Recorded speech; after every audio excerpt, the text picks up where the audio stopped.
श्रीमती सीमा तिरका विधायक जी को ज्ञापन देना है टूरिज्म कर्मचारी, और क्या समस्या है उनकी, क्या मांगे हैं, बात करते हैं टूरिज्म कर्मचारियों से। खत्री जी, क्या मामला है, क्या मांगे आपकी जो ज्ञापन देना आए हैं आज? हम ये ज्ञापन देने आए हैं जी कि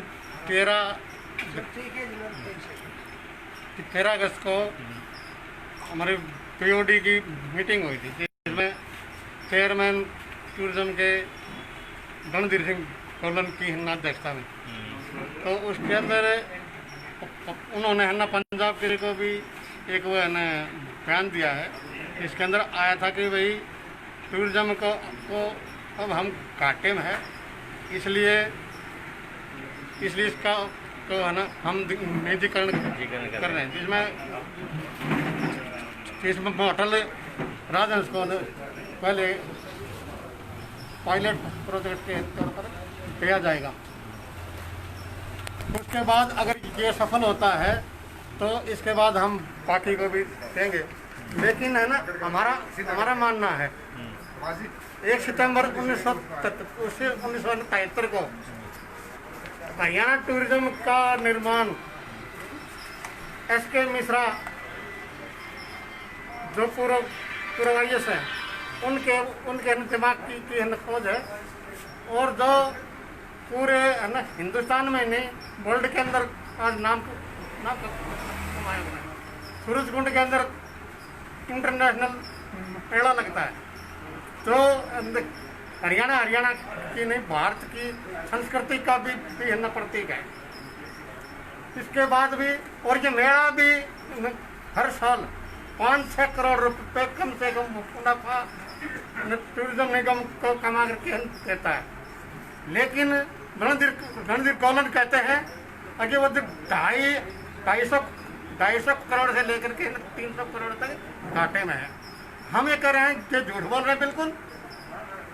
पिछले साल केवल 2,93,00,000 रुपए घाटे में, और घाटा भी इसलिए है सरकार की नीतियों की वजह से। हमने न बार हरियाणा टूरिज्म कर्मचारी संघ ने सरकार को अवगत कराया, भाई ये घाटे का कारण है कि जो हमारी जो दर बिल्डिंग हो रही है उनको ये ठीक नहीं कर रहे हैं। बिल्डिंगों को अंदर ही अंदर बाथरूम सुथरूमों को हम पढ़ देते हैं। माइक पाई के अंदर आप देखो, अभी हॉल है, माइक पाई का हॉल देखो, हॉल के अंदर अभी उसका नवीकरण किया है, लेकिन टपक रहा है, उसकी भी है ना वीडियो हम दिखाते हैं आपको। तो ये उसको हम ठीक कर रहे हैं क्या बिगाड़ रहे हैं? तो हम ये सवाल उठाते हैं, भाई इसका नवीकरण करो, अच्छी प्रकार से न करो। तो ये अधिकारी कर रहे हैं, इनकी है ना छानबीन हो। और ये है ना सूरजकुंड के अंदर पोल लगाए इन्होंने बिजली के, वो 16,000 का देखा है पहले, दोबारा है टेंडर कराया तो 32,000 का। इतने करोड़ों रुपए पे घोटाले हो रहे हैं। बिजली के पोल लगाए जो? हाँ जी, बिजली के ना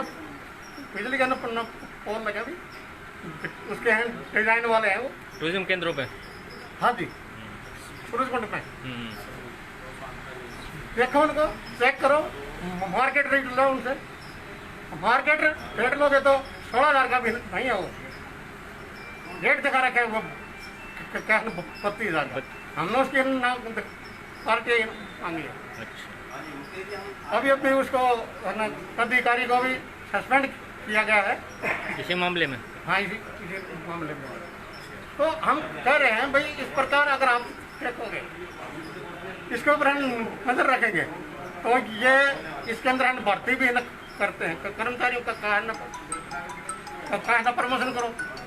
सीटें खाली पड़ी है, मैनेजर है ना पूरे नहीं है।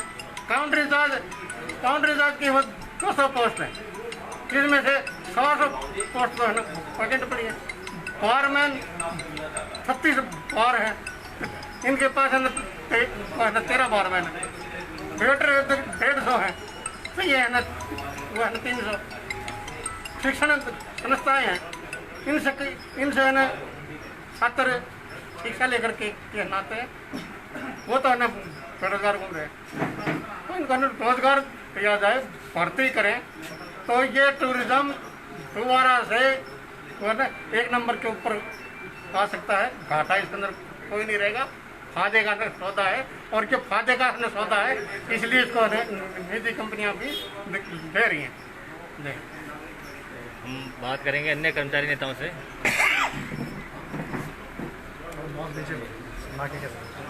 क्या नाम भाई साहब आपका? मेरा नाम सुभाष देसवाल है जी। सुभाष देसवाल जी, क्या पद है आप? मैं हरियाणा टूरिज्म कर्मचारी संघ में डिप्टी जनरल सेक्रेटरी के पद पर हूँ। अच्छा, क्या मांग से आपकी जो डिमांड्स आप आज लेकर आए हैं? ऐसा है जी, जैसा अभी मेरे से पूर्व मेरे सीनियर साथी खत्री जी बोल रहे थे, बिल्कुल सही बात है।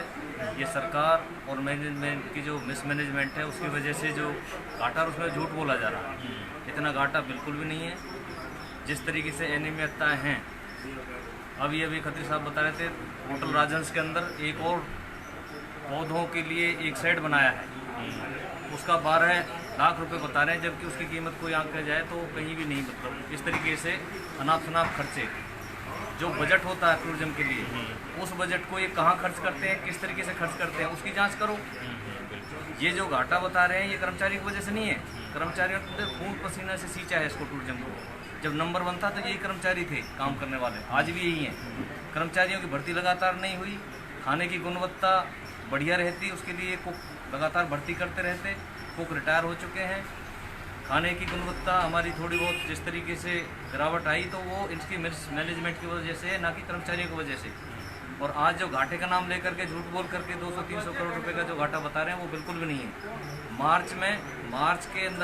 मार्च से पहले जो रिपोर्ट हमें मिली थी, जो हेडक्वार्टर सूत्रों के द्वारा 2-2.5 करोड़ का घाटा था।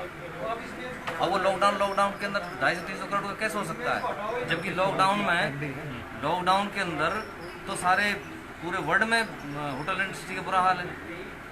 तो हम ये कहना चाहते हैं, इसके अलावा एक और चीज़ है हमारे पास, हमारे जो लॉन्स हैं, जो ग्रीनरी है, जो हमारे कर्मचारी जो हॉर्टिकल्चर का जो काम कर रहे हैं, मतलब जितना ये सरकार ये देख रही है उससे ज़्यादा कीमत का तो हॉर्टिकल्चर का हम जो पर्यावरण की वो दे रहे हैं पब्लिक को, उसी का अगर देखा जाए तो जितने कर्मचारी हमारे से लेते हैं उससे ज़्यादा तो हम एक ग्रीनरी का काम कर रहे हैं। देसवाल जी, आज के आधुनिक दौर में जिस तरह से ओयो रूम का स्तर बढ़ता जा रहा है और जगह जगह खुलते जा रहे हैं, तो इन पर कंट्रोल करने के लिए आप क्या कहना चाहेंगे? देखो, इनमें अक्सर देखने में कई मामले हैं, कैसीनो खेला जाता है, जुआ खेला जाता है और बहुत कम कीमत पर ये उपलब्ध कराए जाते हैं। देखो जी, हमारे टूरिज्म का कम से कम एक स्टैंडर्ड है, जहाँ पे इस तरीके की कोई अनियमितता नहीं होती। उसमें मुनाफा कमाने के लिए जगह जगह दुकान की तरह खोल के बैठे हैं। पहले कंडीशन होती थी, मोटल जिसको जहाँ रहने के लिए मोटल बोलते हैं या होटल खोलते थे, कंडीशन होती थी भाई ये फैसिलिटी वो उपलब्ध कराएंगे, वो मानक होते थे, तब इस तरीके से बिजनेस कोई कर सकता था। लेकिन अब क्या है, 4 कमरे बनाओ किसी कोठी में और लगाओ जी, उसको क्या तो मतलब कोई फैसिलिटी नहीं है। हमारे पास पूरी फैसिलिटी पूरी गुणवत्ता के साथ है, ठीक है जी। अब जिस तरीके से ये ओयो का आया है, हम ये कहना चाहते हैं कि सरकार को चाहिए कि भैया तो फिर हमारे भी रेट उस तरीके से हों। बिल्कुल, जब बाजार में मार्केट में बराबरी नहीं होगी तो कहीं ना कहीं तो फिर दिक्कत आएगी। बिल्कुल। इसी वजह से, नहीं तो बिल्कुल नहीं। हमारे पास बहुत काम था, ओयो की वजह से जरूर कस्टमर तो सोचेगा जहाँ आधी कीमत में कोई चीज़ मिल जाएगी और फिर वहाँ पे कोई किसी तरीके का वो नहीं है। तो लगता नहीं आपको ओयो जो है, ओयो कंपनी सरकार को मोटा मुनाफा दे रही है और इस वजह से उसको प्रमोट किया जा रहा है? नहीं, मोटा हमें नहीं लगता मुनाफा दे रही है या वो खुद मुनाफा कमा रहे हैं। हमें उसमें भी कहीं ना कहीं इस तरीके का लगता है कि भाई ये इतनी अनियमितताओं के बावजूद ओयो को सरकार प्रमोट कर रही है। खुले ना उनमें कोई सुविधा है, ना कोई उनका रूल्स एंड रेगुलेशन है, ना कुछ है। उनमें रोज़ कभी जुआ, कभी शराब, कभी अवैध वेश्यावृत्ति, सारे काम उनमें हो रहे हैं, लेकिन उसके बावजूद सरकार उन पर कंट्रोल नहीं कर रही है। तो कंट्रोल क्यों नहीं कर रही जी?